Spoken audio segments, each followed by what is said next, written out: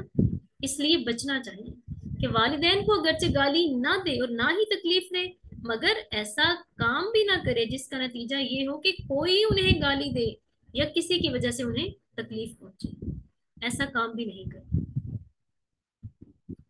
اسی طرح اس سے یہ بات بھی پتہ چلتی ہے کہ ایسا کام جس کے کرنے میں یہ خطرہ ہو کہ کوئی شخص گناہ میں مبتلا ہو جائے گا تو وہ کام بھی ناجائز ہے۔